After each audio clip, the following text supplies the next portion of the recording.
ጥያቄ ቁጥር 14 ወይም የሚለው ቃል በመተካት የሚያገለግለው ስርዓተ ነጥብ የቱ ነው?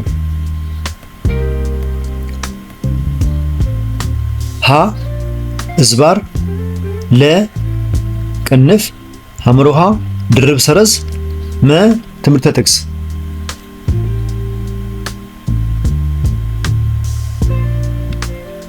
መልሱ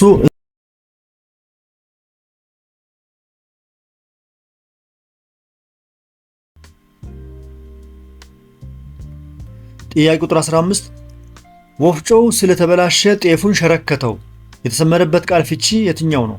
ሀ ከካው፣ ለ አደቀቀው፣ ሐመሮሃ ፈጨው፣ መ ተረተረው።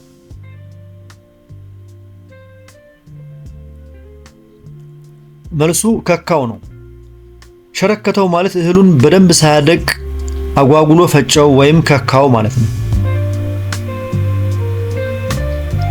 ጥያቄውና አስተያየት ካላችሁ አስተያየት መስጫው ላይ አስቀምጡ።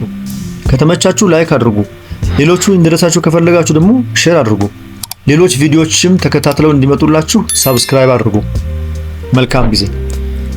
ጥያቄ ቁጥር 16ን ለመመለስ ቀጣዩን ግጥም እናዳምጥ። በበጋ ደስ ቢሉት ፀሐይ እየፈራ፣ በሐምሌ ደስ ብሉት ዝናብ እየፈራ፣ ልጁ እንጀራ ቢለው በጅብ አስፈራራ የሚለው ቃላዊ ግጥም ለምን አይነት ሰው የሚገጠም ይመስላችኋል? ሀ ለታታሪ ገበሬ፣ ለ ለብልጥ ገበሬ፣ ሐመሮሃ ለሞኝ ገበሬ፣ መ ለሰነፍ ገበሬ።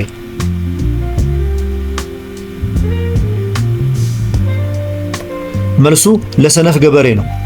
ምክንያቱም ግጥሙ አንድ ሰው በጋ ሲሆን